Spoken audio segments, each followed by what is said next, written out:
Neste momento nós estamos na última aula, que é nomeadamente em relação à parte da economia circular. No fundo, gostava de alguma maneira de salientar que, no fundo, hoje em dia é cada vez mais importante, é uma das áreas-chaves. Ou seja, se olharmos, por exemplo, para o fluxo de materiais, isto é a estatística de 2016, é a última estatística disponível do Eurostat, é deste ano, até porque eu tenho que consolidar as estatísticas dos diferentes países até chegar aqui. O que nós vemos é que os valores que são apresentados são em bilhões de tonelada, ou se quiserem em gigatoneladas. No fundo, nós estamos a importar 1,71, 5,65 e por isso a quantidade de materiais que entra nas nossas atividades e economia é na ordem dos 7,36.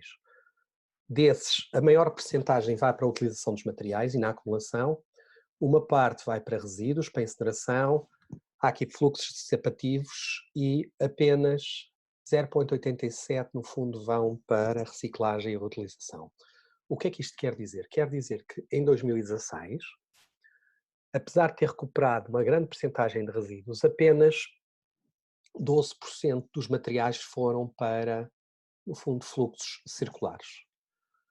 Ou seja, nós sabemos hoje em dia que a nossa economia consome recursos, produz resíduos e tem um comportamento no geral linear, aquele exemplo das nossas casas, do consumo de água e da descarga das águas residuais quase equivalente, e por isso uma das prioridades é desenvolver sistemas em que não só se reduz o consumo, como também se aproveita os resíduos, criando assim um sistema em fechando o ciclo. E se o fizermos, o que significa é que vamos necessitar, por um lado, reduzindo o consumo, necessitamos menos recursos, e por outro lado, se reaproveitarmos, também vamos precisar de menos recursos. E esses recursos são, muitos deles, a maior parte, dominantemente, é importado. E por isso, no fundo, pretende-se, num ciclo de vida, caminhar para uma economia circular e utilizar os recursos mais sustentáveis, isso é óbvio, não é? Fechar o loop e a eficiência, no fundo, queremos mais reutilização, mais reciclagem, mais benefícios para a componente da economia. Isto assenta, por um lado, na produção, ou seja, na forma como nós produzimos, em que no ciclo de vida nós queremos os produtos que sejam bons do ponto de vista do ambiente, utilizando as matérias-primas secundárias, fechando os ciclos, mas também é absolutamente incontornável que o consumo, ou seja, o consumo, um consumo que se preocupe com um bom desempenho ambiental, ou seja, que tenha boa durabilidade, escolha produtos ecológicos, senão eventualmente estamos a desenvolver produtos e eles não estão a fazer esta componente. No fundo, um desafio para a engenharia, e talvez um dos desafios mais significativos, a par com as alterações climáticas, é fazermos mais com menos e aumentar a eficiência. E isso é absolutamente essencial, e eventualmente é inclusivamente título do relatório da Agência Europeia do Ambiente, em relação a esta componente. Como é que isso pode fazer? Ou seja, se formos mais eficientes no uso dos recursos, aumentamos a percentagem de recursos renováveis, menos perdas, mantendo o valor e reduzindo as emissões. E isto depende não só da solução tecnológica da engenharia, e isso estará ao nosso alcance e ao vosso alcance quando projetarem sistemas, mas também a nível nomeadamente, da atitude de cada um deles. Hoje há uma grande estratégia, por exemplo, é a União Europeia e Portugal tem uma política de o que chamam compras públicas ecológicas, ou seja, é obrigatório comprar produtos com critérios ambientais e este cartoon provavelmente eu acho que reflete de forma apropriada duas componentes.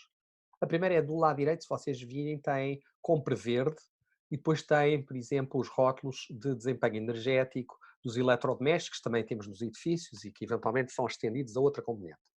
Mas aqui temos duas atitudes. Uma delas que é no fundo, uma pessoa que consome muitos recursos, mas eventualmente produtos ambientalmente seguros. E a outra que diz, bom, mas eu ajudo consumindo menos. Isso tem a ver um bocadinho com o estilo de vida e cada um deve interpretar a melhor maneira em relação a esta componente. Na realidade, começamos a ter alguns sinais que são interessantes. Por exemplo, começamos a perceber que há indústrias que percebem que, por exemplo, os resíduos de uma indústria, por exemplo, se olharmos para as centrais termoelétricas, nós sabemos que elas produzem, por exemplo, cinzas. E essas cinzas volantes são muito úteis, por exemplo, para a produção de cimento. Elas também, por exemplo, têm excesso de calor. E, por exemplo, se forem a Sines, a zona à volta, as descargas das águas têm uma zona de água muito mais quente na praia que as outras. Porquê? Porque como eles funcionam como uma fonte fria, fonte quente, tem ali uma componente de calor. Essa utilização de calor pode ser útil do ponto de vista para aquecer, pode ser útil para produzir, nomeadamente, estufas, eventualmente em relação a esta componente, ou até para cultivar, por exemplo, em aquacultura, peixe ou as outras dimensões. Estes exemplos de fechar o ciclo têm vindo, por exemplo, a ser aplicados, em que, por exemplo, matérias-primas e as cinzas volantes são trocadas, por exemplo, nos ecossistemas e são fechadas e por isso consegue-se de alguma maneira reaproveitar, ou seja, ter um ecossistema e um metabolismo urbano numa área que se chama ecologia industrial, que eventualmente acaba por fechar o ciclo e fechar essa componente e temos uma economia mais pujante com muito menos recursos que eventualmente necessitaríamos se analisássemos nisso.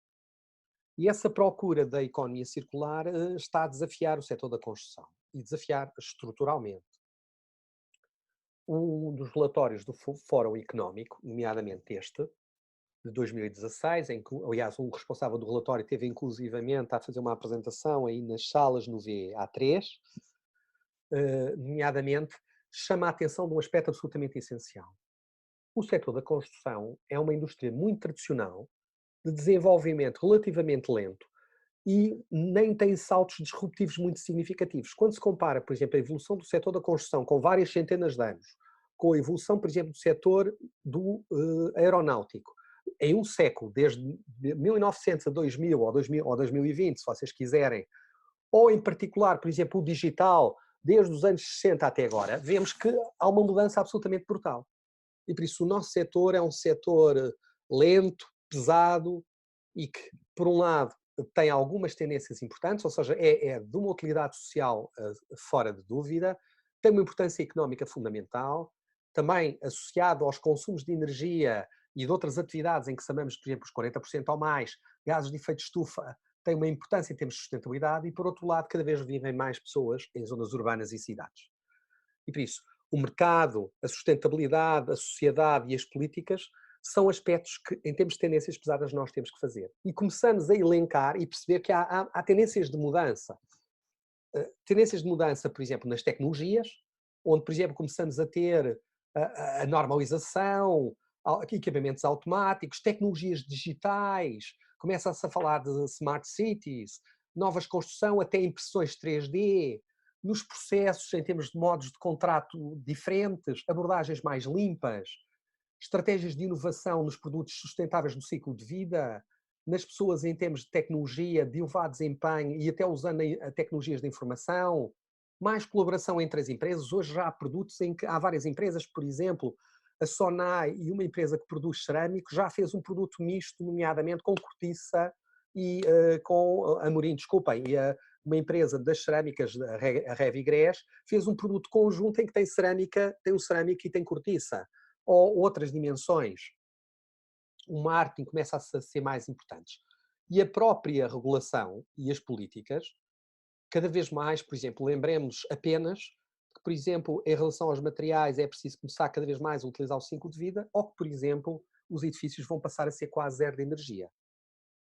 Para além disso, as procuras públicas hoje já têm, a nível da Europa, uma orientação cada vez mais de critérios ambientais, se bem que, do meu ponto de vista, tenham ainda uma limitação porque eles são muito fragmentados, ou seja, não têm uma perspectiva do ciclo de vida, às vezes basta um pequeno parâmetro, ou seja, o papel vem de florestas mais sustentáveis, logo é aceitável, quando eventualmente poderia ser pensado noutra componente. E por isso é muito, muito, muito importante, cada vez mais nós começarmos a pensar em que vai haver uma necessidade de mudança e a capacidade de mudança. E por isso as novas gerações de engenheiros terão que integrar isto desde as fases iniciais. E já há princípios de que nós sabemos o que é que podemos fazer, nomeadamente na cadeia, em que, por exemplo, na operação, nós tentamos cada vez mais reparar e manter, reutilizar os edifícios, reabilitar, reciclar, eventualmente recuperar os materiais e a energia. Isso já ocorre, por exemplo, em cidades como a Holanda. O Instituto Superior Técnico, por exemplo, tem vindo a contribuir para criar diferentes produtos. Este, por exemplo, é uma alternativa ao betão, com agregados e com adjuvantes feitos de outra maneira. Esta, por exemplo, é um produto que imita a calçada portuguesa, que é feito de restos de pneus, através de borracha e granulado, depois com um tratamento suplementar. Ou seja, começamos a criar produtos nesse sentido. As opções para promover as atividades circulares são incontornáveis e fundamentais. Este gráfico, que é um gráfico da Agência Europeia do Ambiente de 2020, deste ano, eu acho que é muito interessante porque tem aqui um conjunto de componentes. Chama a atenção que, desde logo nas matérias-primas, a importância de haver cada vez matérias-primas menos primárias e mais que tenham conteúdos elevados em termos, digamos, de reciclabilidade. Isto significa que os preços dos materiais, das matérias-primas primárias ou virgens, eventualmente são mais reduzidos. Significa que vamos projetar para desconstruir. Vamos, com a avaliação do ciclo de vida, cada vez mais ter informação sobre os materiais. Vamos tentar estender o tipo de, na utilização, o tempo de vida da construção. E, quando terminamos, apostamos em fazer a demolição seletiva dos materiais em relação a cada uma das componentes. E isso é cada vez mais relevante e incontornável. Nós já temos vindo a olhar de forma indireta a vários níveis. Lembrem-se, por exemplo, que demos exemplos da construção dos materiais, com esta casa, nomeadamente no Alentejo, que era em adobe. Aqui os materiais, a reutilização de materiais e resíduos num caso, nomeadamente no aeroporto de Lisboa, ou até o caso de uma casa que, de alguma maneira, era feita de partes de aeronave desconstruídas. Temos também olhado do ponto de vista, digamos, da energia e da reutilização e do fechar o ciclo, nomeadamente, e da aposta nas renováveis dentro das próprias cidades, nas suas abordagens. Eu hoje gostava agora, nesta aula final, olhar para formas de reduzir os materiais em obra e na reabilitação dos materiais, eventualmente a reabilitação e a reutilização dos materiais nas rodovias, particularmente com a utilização da avaliação do ciclo de vida como instrumento, na operação e depois no interligar o projeto e a construção. Este é um exemplo de um sistema de uma abordagem de reabilitação a um edifício existente em Lisboa, nomeadamente no imóvel que é designado pela Rua do Século, porque é na Rua do Século entre o número 41 e 63. A Rua do Século é uma rua que vem do Príncipe Real e que vai em direção à zona, nomeadamente, inclusivamente depois dá para o Chiado. Ou seja, aqui, este é o edifício. Este edifício tem 3 corpos. Tem este primeiro edifício aqui, que é o edifício A. Este segundo edifício aqui no interior, que eu chamarei o edifício B. E este edifício, será o edifício C. Nós estamos aqui a ver parte do edifício C, que é o edifício da Inspeção Geral do Ambiente, e parte da frente do edifício A, que é o edifício do Ministério do Ambiente. E aqui é os serviços de apoio ao Ministério, basicamente. Temos aqui, agora estamos a vê-lo, isto está inverso, ou seja, o edifício A é este, o edifício C é aquele, o edifício C é aquele, e o edifício B é este que está aqui no interior. Havia a necessidade de reabilitação destes 3 edifícios, sendo que o edifício, nomeadamente este edifício do Ministério, é um edifício classificado, era um palácio que era do Marquês de Pombal. Ou seja, era um palácio que é um palácio classificado, o que significa que as intervenções na fachada têm que repor muitas das suas características e da traça, incluindo as janelas em madeira, as argamassas, aquelas componentes. Ou seja, o que tem algumas restrições do ponto de vista de construtivo. O que é que se passava com esse edifício? Face a vários problemas do ponto de vista, digamos, de manutenção, o que nós temos é diferentes patologias que vocês veem aqui. Desde, por exemplo, rachas nas cantarias com infiltrações, problemas aqui em que as argamassas foram repostas, zonas, eventualmente a cobertura sem isolamento, várias frinchas, várias zonas de fendilhação no fundo, com a entrada de água em diferentes componentes, inclusive o sistema de caleiras e drenagens com pequenos ou grandes problemas. O que se pretendia era reparar as paredes exteriores, reparar e beneficiar a caixilharia de madeira, as portas e janelas, reparação dos guardas e vãos em termos de serralharia, ou seja, metálicos, a limpeza e reparação das cantarias, a aplicação de um sistema de subtelha e isolamento térmico, no fundo, na cobertura, e a substituição das telhas que estivessem fendilhadas ou partidas, a revisão e reparação dos muretes, beirados, caleiras, ralos e tubos de queda, nomeadamente da drenagem, revisão e reparação da claraboia, substituição do pavimento da garagem e dos revestimentos, mais remoção dos elementos metálicos. Este empreendimento, quando de alguma maneira fomos desafiados a fazer a participação, encontrava-se já numa fase em que já tinha sido adjudicada a obra. Ou seja, estava em fase de assinatura da adjudicação da obra. O projetista foi a ADN, já tinham feito, e o empreiteiro era a HCI Construções SA, da obra tinha a fiscalização da empresa da COBA e a coordenação de segurança da SAFE. E a nível do Lidera, a ideia era, de alguma maneira, assegurar que conseguíamos reduzir a quantidade de materiais em aterro, ter preocupações ambientais e, se possível, certificar também com o Lidera. No fundo, aplicando os princípios de reabilitação e de sustentabilidade e um plano de gestão para os materiais e os resíduos. Havia uma restrição estrutural que era, ou seja, era na altura que basicamente, atendendo a que o empreiteiro já tinha sido contratado, a que o orçamento que o empreiteiro tinha também já tinha sido contratado, significa que basicamente não se poderia criar soluções que tivessem acréscimos de custo. E por isso as medidas todas que se fizesse teriam que ter a aprovação dos diferentes agentes, incluindo do empreiteiro, do projetista, do IGESPAR, que era a entidade do património, atendendo a que é um edifício classificado, e do dono da obra, que era o Ministério do Ambiente. O que significa que, ao olharmos para este empreendimento, a margem de manobra, se repararem, porque já estamos numa fase muito à frente, era reduzida, não podíamos mudar, pedir janelas novas, não poderíamos eventualmente pôr fotovoltaica, ou seja, nada disso podia estar em questão.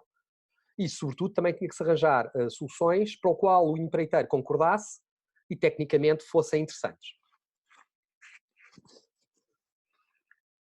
Basicamente, o que começámos a fazer foi identificarmos algumas soluções que achávamos que faria sentido fazer e fizemos notas técnicas e discutimos com os vários agentes e que elas foram aprovadas. A primeira era, nas fachadas, a ideia era demolir e substituir apenas o reboco de toda a superfície com barramento local. Ou seja, o projetista, quando faz a análise, como não sabe exatamente qual é a zona que está com boa ou má qualidade, vai quantificar toda esta zona como uma zona a remover o reboco. Todas as zonas. E, até porque, eventualmente, se eu não quantificar e depois descobrir que há essa componente, eventualmente isso significa trabalhos a mais e é responsabilidade do ponto de vista deles. Até por própria defesa, ele faz essa componente. O que nós propusemos e começámos, a primeira proposta era uma atividade que seria um custo acrescido, que era o quê? Depois de montagem dos andaimes, haveria um trabalhador que picaria as zonas todas e que nas zonas todas assinalaria as zonas que estavam de facto com o reboco degradado e esse teria que ser removido. E se eventualmente, por exemplo, aqui nesta zona o reboco não tivesse degradado, ela seria marcada e este reboco não seria removido. Ou seja, significa essa componente. E se virem nesta imagem, o que estão a ver veem aqui o reboco a ser removido e veem que nesta zona o reboco não foi removido. Significa que, apesar de ter havido aquele conjunto de trabalho, atendendo até que a fachada é grande, que são muitas horas, mas depois significa que este material que está aqui não foi removido. Ou seja, não houve o trabalho da sua remoção. Não houve o trabalho da sua remoção, também não houve o trabalho dos materiais que seriam resíduos irem ser postos em contentor, serem transportados e serem localizados em aterro. Ou seja, houve essa poupança. Para além disso, houve a poupança também de ter novos materiais para fazer, no fundo, a regularização com barramento à base de cal desta zona, porque elas já existiam, o que tinha que se fazer era lixava-se e depois seria pintada posteriormente com uma tinta à base de água ou outra. Aqui vêem já a substituição do reboco e essa componente. Aqui também vêem de toda a zona de pintura. E, por exemplo, alguns dos problemas que existia vinham basicamente, tinha que se pôr uma zona à base de cal, em algumas zonas, porque havia buracos ou fendas, havia uma tela de fibra de vidro e depois uma tinta texturada com permeabilidade a vapor. Porquê? Porque se eventualmente fosse impermeável ao vapor, o vapor ficava dentro das paredes e não atravessava e não ia para o exterior. Assim, permite que, no fundo, a parede respire, se quiserem. Esta imagem é uma imagem que revela um bocadinho às vezes como algumas das obras públicas não fazem o ciclo de forma integrada. Ou seja, fez a intervenção para localizar o ar-condicionado, fez a furação, mas depois não houve ninguém que fizesse, em termos de trabalhos de construção, eventualmente tapasse esta zona e impermeabilizasse esta zona. E por isso isto significou, e vem aqui já as fendas, vem aqui zonas de infiltração, umidades, ou seja, vem aqui várias patologias decorrentes dessa componente.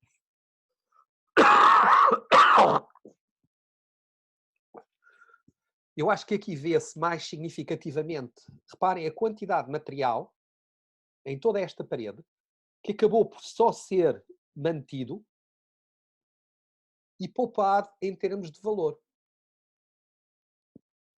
E por isso poupou-se, no fundo, a remoção, poupou-se o barramento à base de cal e poupou-se os resíduos e o transporte a vazador. Esta era a solução final, depois com o barramento, a tinta já texturada e permeabilidade a vapor. Uma grande parte destas soluções, por exemplo, como se entrou só já na fase de construção, alguns destes ar-condicionados acabaram por se manter e não foram removidos, uma solução que poderia haver. Houve também uma solução complementar que foi, nesta zona aqui havia uma necessidade de regularização de terrenos, grande parte dos materiais foram utilizados, nomeadamente, e não foram encaminhados para destino final, mas foram aqui britados e foram depois feitos uma reposição e o renivelamento, nomeadamente desta zona de tijolo, de terreno. Na garagem, um dos problemas era, de alguma maneira, era o pavimento. Esta era uma estrutura que foi desenvolvida, por exemplo, tinha uma estrutura metálica e havia aqui as tubagens, e a ideia era demolir tudo isto com martelo pneumático, com a produção de resíduos, o problema de perturbação do ruído em relação a esta componente, e a questão que nós pusemos era, precisamos mesmo demolir, nomeadamente, se esta tubagem iria ser utilizada. E não, a tubagem não é utilizada. E por isso o que se fez uma nota técnica que se recomendou. Claro, quando se retiraria isto, havia o reforço estrutural, nomeadamente desta componente, e vão ver à frente algumas soluções de reforço, mas a intervenção aqui apenas poderia ser de intervenção de criar, no fundo, muito menos, não se produzia resíduos, porque não se removia toda essa quantidade, trabalhos a menos, e no fundo se utilizou para fazer aqui apenas a instalação de um piso e de uma camada, nomeadamente com utilização, no fundo, de uma resina epóxida. Houve aqui um pequeno problema, é que, nomeadamente, na resina que estava sugerida, que era uma resina de elevada durabilidade, nós não conseguimos encontrar nenhuma resina no mercado que tivesse características ambientais na altura, que tivesse características ambientais evidentes e preços aceitáveis com tempos de secagem elevados. E por isso acabou por ter, é uma resina que tem algum impacto, mas tem uma durabilidade muito, muito, muito elevada. O que é que basicamente, se até agora se fez uma pequena atividade que foi aquela de caracterização e identificação das zonas das argamassas, todas as outras atividades permitiram poupar de uma forma significativa e mais, reduzir a quantidade de materiais que foi para aterro.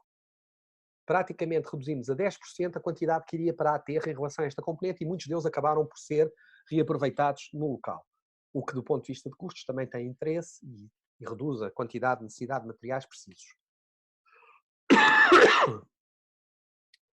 Esta solução era, nas zonas da garagem, foi instaladas várias zonas com hidrocarbonetos, ou seja, porque há sempre óleos e gorduras e evitava que ele contaminasse, nomeadamente, as águas. Na garagem investiu-se numa melhoria dos vãos de tijolo por castelharia de alumínio e vidro duplo, que em termos térmicos tem benefícios. Eventualmente esta solução ainda acho que poderia ter sido melhorada, mas isto é o que é possível nos prazos razoáveis. E houve um grande investimento na cobertura, em vez de pôr chapas e borracha sintética, pôr elementos de zinco que têm uma durabilidade muitíssimo elevada, estamos a falar de dezenas até várias dezenas de anos, ou até centenas, há casos de centenas de anos, e por isso, enquanto a borracha teria 20, 25 anos, e a partir daí teremos problemas, nomeadamente nessa composição. E por isso, pegou-se em todas essas zonas e, de alguma maneira, foram criadas zonas de zinco e de tratamento ao zinco muito diferenciadas. Aproveitando também as competências que se existiam na empresa, em termos, digamos, dessa componente. Esta é a cobertura. Ou seja, conseguiu-se de alguma maneira que tivesse algumas destas imagens particulares, se foram da fiscalização, outras serão nossas, conseguiu-se fazer a reabilitação do edifício, e isso só foi possível, tem aqui os vários, este, por exemplo, aqui é o responsável da segurança, o responsável da fiscalização, que é engenheiro civil, dono da obra, o engenheiro Bessa Pinto do IGESPAR, que também é engenheiro civil e que, de alguma maneira, foi absolutamente fantástico, os projetistas que são arquitetos e aqui os colegas, nomeadamente, da ICI, que são engenheiros civis também. E graças, no fundo, a concordar, a discutir as soluções e aceitar esta componente, acabámos por conseguir ter soluções em que se atingiu um nível de desempenho B, com a certificação do Lidera, e nomeadamente sem um aumento de custos. Claro que isto provavelmente não, a classe B também é uma classe, não é absolutamente excepcional, mas conseguiu-se caminhar para uma solução de um desempenho interessante, nomeadamente em relação a esta componente. Já na marginal, basicamente houve uma estratégia de, através de uma metodologia, isto é as obras na marginal, e estas obras eram obras a diferentes componentes. Por exemplo, aqui era nesta ponte substituir estes apoios e melhorar a estrutura da ponte e fazê-lo sem a ponte, com a ponte sempre em funcionamento. E montou-se aqui uns macacos, sobreviveu-se a ponte, conseguiu-se fazer isso e utilizou-se a ACV, nomeadamente um conjunto de análises em relação a quais eram os consumos da energia em termos da produção para cada um dos produtos, para depois suportar a decisão, nomeadamente da reabilitação desta zona, da reconstrução destes muros de Gibraltar e de muitas partes dos pavimentos, com várias componentes, nomeadamente a separação dos resíduos, a bacia de retenção, o bituminoso com reaproveitamento, e que permitiu ter uma obra que, em termos de desempenho, melhorou-se significativamente, nomeadamente em relação a esta abordagem.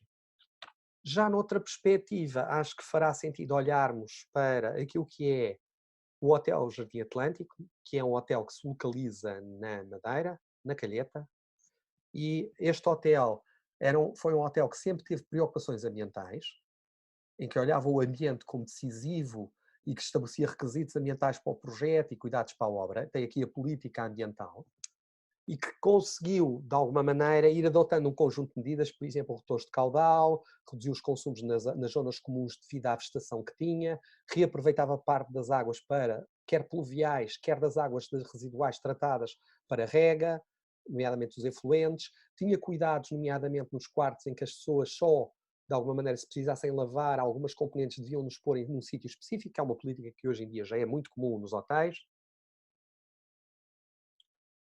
ou seja, com os retores, por exemplo, não têm, até nem nos resíduos, não têm, por exemplo, embalagens, tudo era recarregado, ou seja, isto era um sistema de recarregar para o shampoo, mas havia o mesmo para a água, para a lavagem das mãos.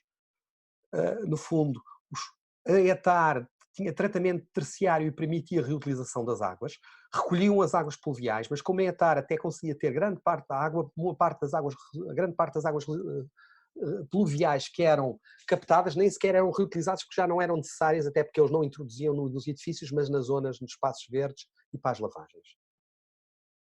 Na energia, havia todo um conjunto de medidas. A primeira, talvez mais importante, foi o projeto do edifício, que tem excelente orientação, tem bom sombreamento, tem bons isolamentos, utilizava equipamentos eficientes e por isso era, no fundo, um edifício altamente eficiente.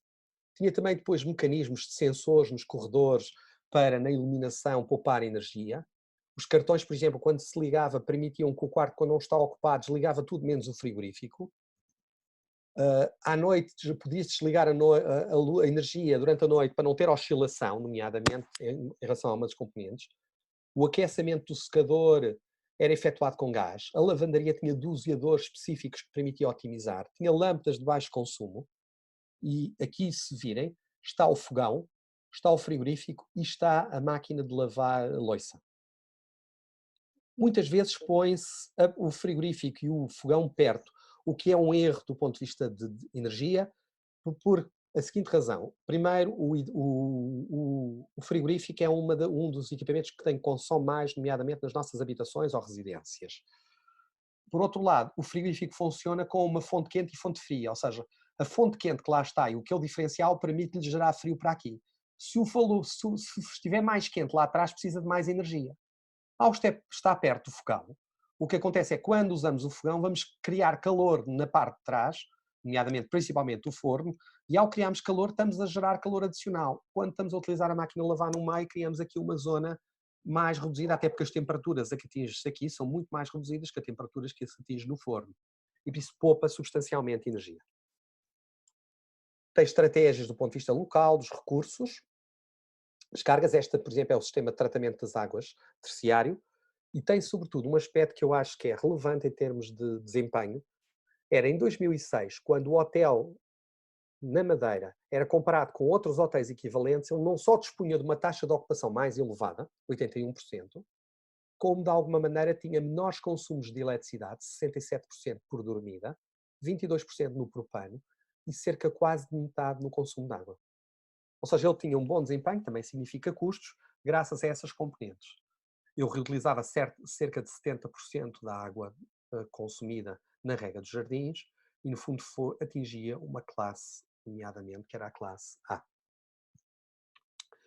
Já em Belas, que por exemplo é aqui em Sintra, há uma abordagem que já existia já historicamente, ou seja, já no empreendimento eu fiz o estudo de impacto em 1997 e já nessa altura houve um conjunto de medidas que foram aceitas nesse empreendimento, nomeadamente, por exemplo, este é um exemplo da carta solar e este é um empreendimento, a zona, e esta carta tem aqui as zonas urbanas, as zonas das moradias e dos edifícios, a zona do Golfo, e tem, no fundo, uma carta que permite aos projetistas orientar bem os edifícios, porque de alguma maneira tem sugestões em relação a qual é o posicionamento sol em cada uma destas componentes.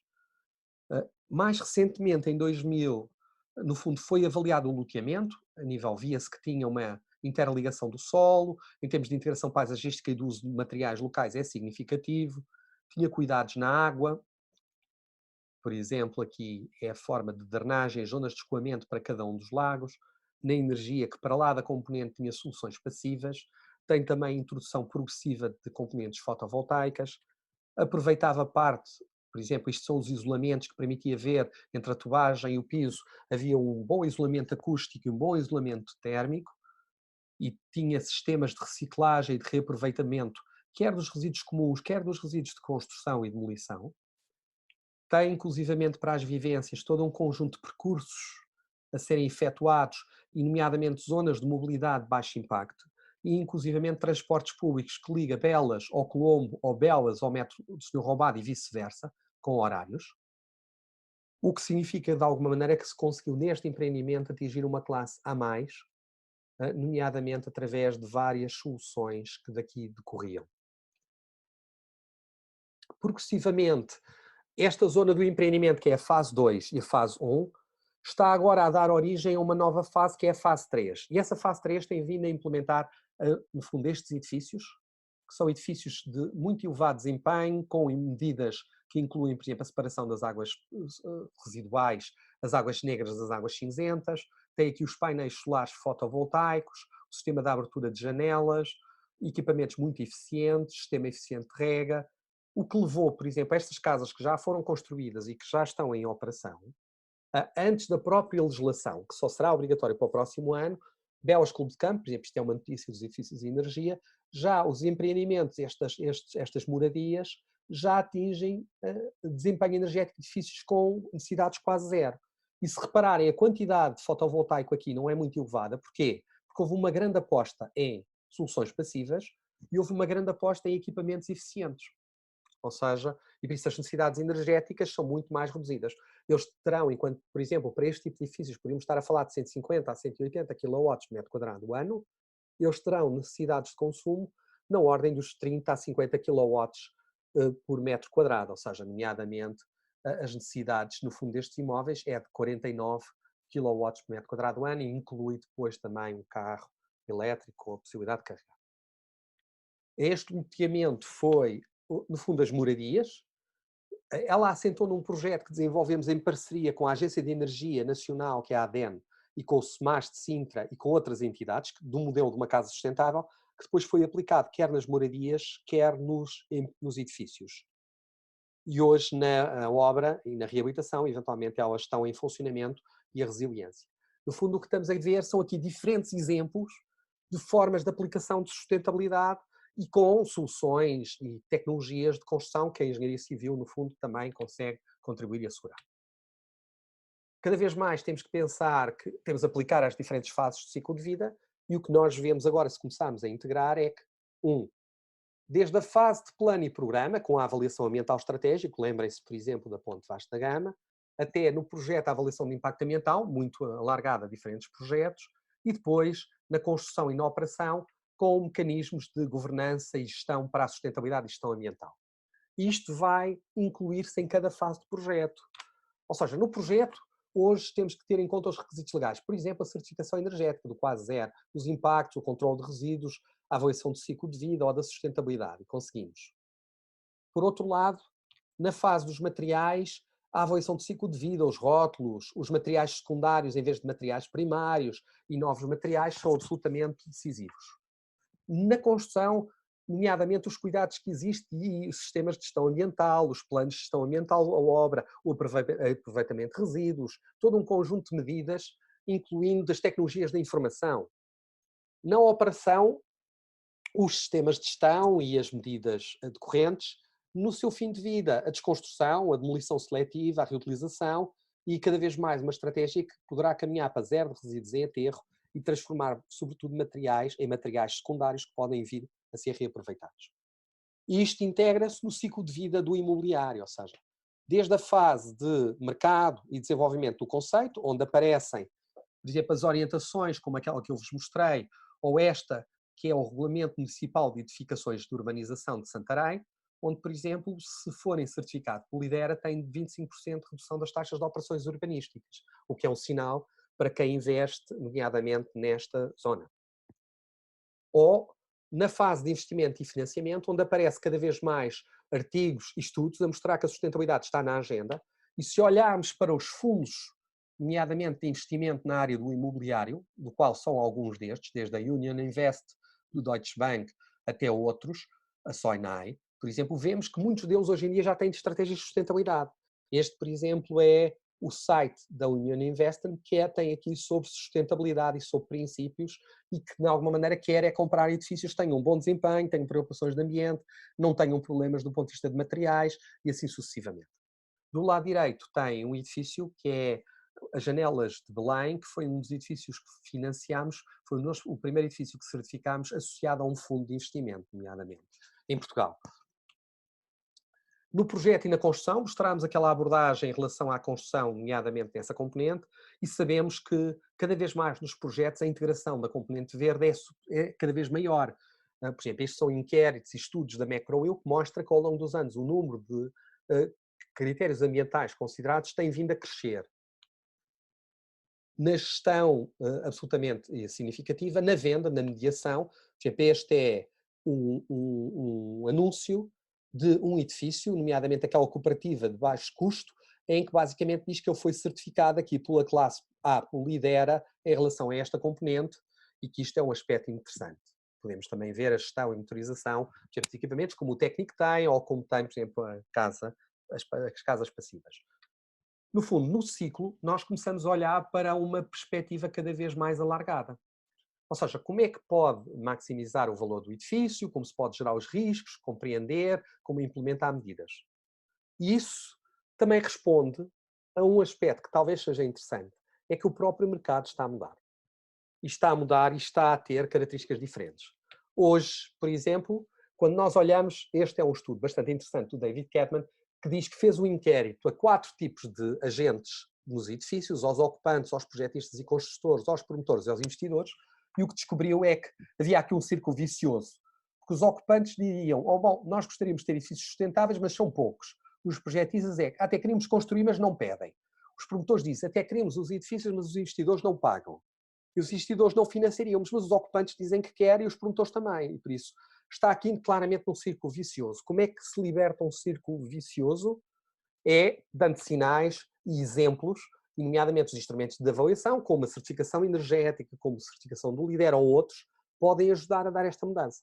Porquê? Porque dizem, bom, estes edifícios são fantásticos, são bons, dão conforto e por isso queremos ter mais edifícios, eles até podem ser mais baratos, podemos construir estes edifícios, podemos desenvolver e podemos investir.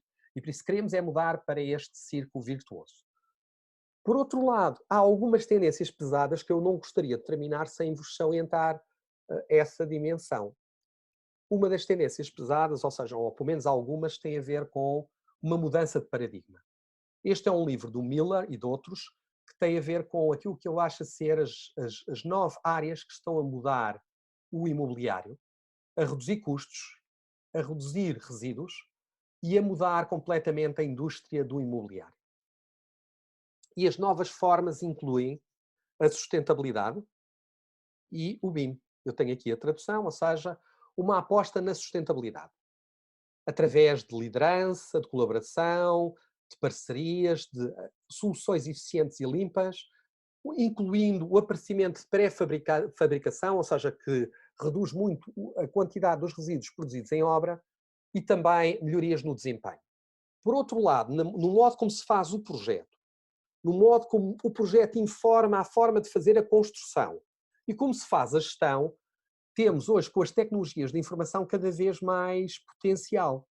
Hoje já se fala, não sei se ouviram falar na sigla IoT, ou IoT, que é Internet of Things. Ou seja, hoje os nossos equipamentos, quase todos eles comunicam. E também, do ponto de vista da construção, está-se a assistir a um fenómeno que se chama digitalização da construção. O que é a digitalização da construção? Cada vez mais, nós, em vez de fazer os projetos e terem papel, nós temos tudo em formato digital. E esse formato digital, incluindo, eventualmente até assegura que eu faço um projeto, por exemplo, e hoje já há muitos projetistas a trabalhar não em AutoCAD, que é um sistema tradicional em que fazemos os desenhos e depois a seguir fazemos cortes e pormenorizamos cortes, mas já em sistemas em que, por exemplo, dizemos isto é uma parede e temos uma base de dados, ou desenvolvemos uma base de dados em que já temos a parede completa. E por isso, quando dizemos que é uma parede, já estamos a dizer qual é a parede, quais são as características e quais são as componentes.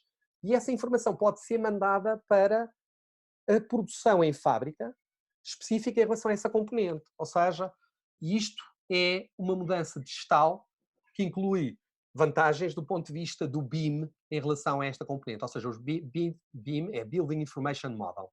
Isto é um processo. Existe, por exemplo, no BIM, maneiras também de projetar e usar softwares. Por exemplo, o software de projeto, como o Revit, já é um software de projeto que muda o paradigma, mas muda também depois a forma da construção. Eu não sei se... Eu se calhar ia passar um vídeo, nomeadamente para tentarmos ter um bocadinho a consciência dessa implicação.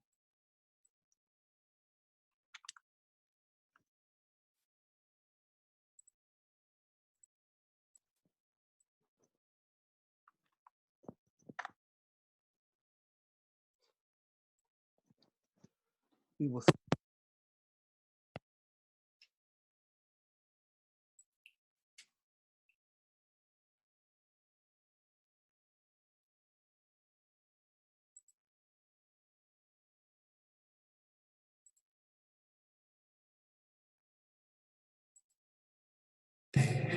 This house was built in 24 hours. How? Thanks to modern technology, Apiscore 3D printing. Vou ver no YouTube, nós achamos.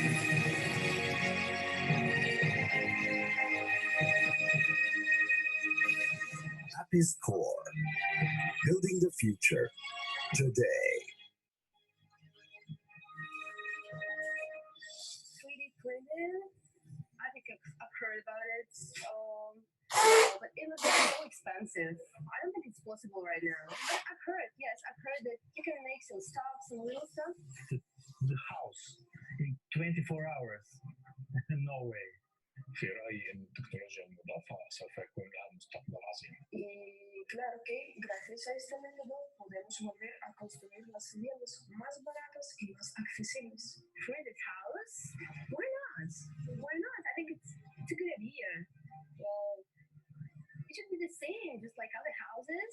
والبناء على طريقة 3D سيفتح آفاق جديدة وفرص عظيمة للمستقبل. Sounds interesting. Construction 3D printing and its advantages have been known for a long time, but it didn't leave the facilities of closed factories. Existing printers are big and bulky, have a portal design, have height restrictions for printed buildings, as well as are difficult to transport and assemble on site. This is an expensive novelty which could never find a wide application in the construction industry. These printers print only separate walls and sections of buildings, and subsequent assembling is inevitable. The walls of this house were printed entirely on site. This is the world's first actually printed house.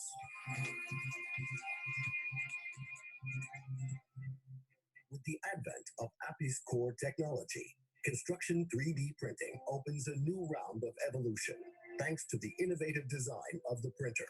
Apis core technology consists of a mobile construction 3D printer and automatic mix and supply unit, which combine to make the construction printing process as much automated as possible and almost eliminate the human factor. This equipment is unique and has no analogs in the world today. Apis core is compact dimensions, high printing speed, ease of transport, and maximum automation of the system. Commissioning on site takes no more than an hour. With so many advantages, the 3D printing technology easily accounted for competition with traditional methods of construction. The testing was successful and the technology is ready for mass use.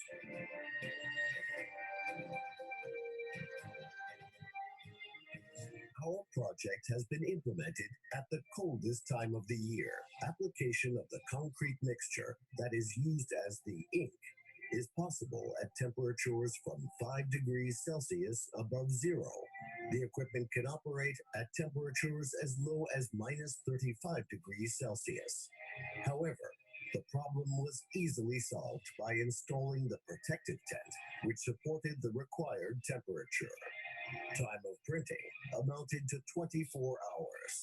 Soon, using new materials, such as geopolymer concrete, houses could be printed in both summer and winter. In the printing process, we used horizontal fiberglass reinforcements for the walls. The quality of the printed wall surface allows to perform final finishing immediately, which significantly reduces the cost of finishing works. The roof of the printed house, in accordance with the architectural project, is flat. Such a roof can effectively withstand high snow loads and durability requirements. Its cost is comparable with steep roofs, which are common for our country. Apis core construction 3D printing technology, adapted for different methods of printed walls thermal insulation. This project used loose dry insulating material on one part of the house and polyurethane filler composition on the other. Technology does not require fixtures and fills all voids in the space between the bearing wall and the outer concrete structure, avoids the formation of cold bridges. On the inside, the printed house is no different from a regular concrete house. It is also comfortable and reliable. The house interior includes a hall, a bathroom, a living room, and a compact functional kitchen with the most modern appliances. The house size is 38 square meters. Construction costs amounted to $10,134, which corresponds to approximately $275 per square meter. And this, in view of the shape complexity of the building. Prices include all works and materials for the construction of foundation, roof, exterior and interior finishing works, installation of heat insulation of walls, windows, floors, and ceilings. A regular square house made using materials of an average price category would cost about $223 per square meter. The use of Apis core construction 3D printer allows to save up to 70% on erecting buildings boxes compared to traditional material and labor-intensive construction methods. The Apis core company and its partners are confident that this house was the first step which convinced the world that 3D technology on the market today is a reality. 3D printers enter the global market and construction sites worldwide.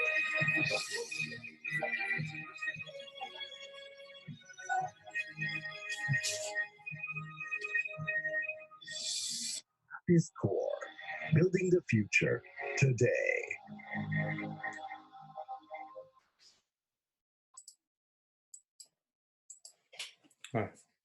Bom, é óbvio que, por exemplo, nestes custos que foram referidos, não tem o amortecimento, o preço, no fundo, da impressora e dos outros componentes. Mas o que é que me parece, ou gostava de chamar a atenção?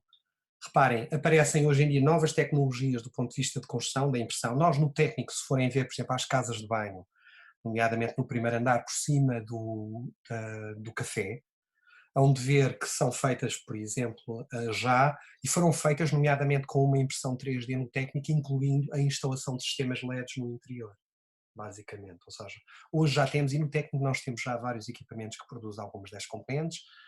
A análise de novos materiais, alguns dos materiais que foram aqui referenciados também já têm sido investigados e têm sido desenvolvidos por várias equipas, sobretudo na área da construção. E por isso, hoje estamos de alguma maneira numa componente de mudança e é óbvio que, por exemplo, uma solução como esta, só pré-fabricação, reduz muito as necessidades de materiais, reduz muito, reparem que aqui, por exemplo, deixam zonas, nomeadamente de espaço entre as paredes, e é, no fundo, em termos de ar, e por outro lado, a quantidade de resíduos que de alguma maneira decorre é relativamente reduzida. Não é?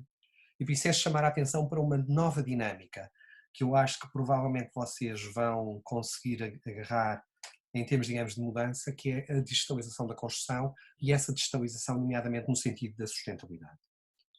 No fundo, ao longo das sessões, eu comecei por falar que a estratégia de ambiente tinha evoluído de uma dimensão em que controlamos os valores limites corretiva para uma dimensão mais preventiva, nomeadamente em que a avaliação de impacto ambiental, a avaliação ambiental estratégica é uma das bases, e hoje em dia a procura de sustentabilidade é mais ou menos numa dimensão proativa. Ou seja, olhamos para a construção, controlar as emissões, considerar os impactos integral na decisão aos efeitos ambientais estratégicos, começamos a olhar para ter materiais ecológicos e verdes, já começamos a falar em construção e consumo sustentável em comunidades e, nomeadamente, na economia circular e abordagens cada vez mais integradas. E o desenvolvimento sustentável com o consumo e produção só pode ser conseguido se de facto houver construção e ambientes construídos e comunidades sustentáveis, e por isso somos de facto um contributo absolutamente vital ao longo dos vários ciclos de vida, desde a fase dos produtos, à fase do projeto, equipamentos, obra, operação, fim de vida. Por isso, vão aparecendo os diferentes instrumentos, desde os requisitos, orientações, a rotulagem ecológica, os níveis de emissão, a gestão ambiental, a certificação energética, a valoração de resíduos e a ACV. E se lembrarem, eu comecei por dizer que, nomeadamente na primeira aula, que potencialmente o próximo ciclo poderá ser um ciclo em que nós vamos tentar ter um aumento radical da produtividade de recursos e desenho integrado dos sistemas, entre os quais está no fundo, a ecologia industrial, energias renováveis, a tecnologia verde, nanotecnologia e a sustentabilidade. E por isso, estes estão a marcar no sentido de aumentarmos o desempenho, temos edifícios cada vez mais eficientes e, sobretudo, edifícios que tenham uma boa relação com o ambiente, mas também tenham uma boa relação com a componente ambiente socioeconómica, que às vezes nem sempre é fácil. E isso a tecnologia pode nos ajudar.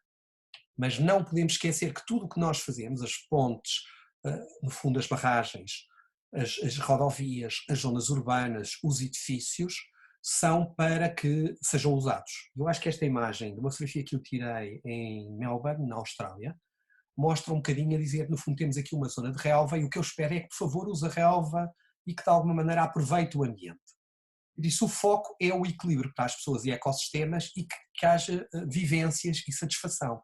E, no fundo, esse poderia ser, em última análise, um macro desafio para o qual, no fundo, a tecnologia e a engenharia civil tem cada vez mais de pensar e construir. Não pode só pensar em construir um edifício, o que tem que pensar é construir um edifício ou construir uma zona urbana que, de facto, consiga ser funcional para as pessoas e satisfazê-las em termos do caminho da sustentabilidade. Tem aqui algumas referências, nomeadamente em relação a esta componente, e relembrar-vos que seria de pensar em relação aos custos, no fundo, em relação à questão em termos de economia circular, até que ponto algumas intervenções que poderíamos fazer aqui não poderiam contribuir para fechar o ciclo, ou seja, reaproveitar os materiais, usar materiais já secundários e outras componentes. E deixo-vos aqui esta vertente.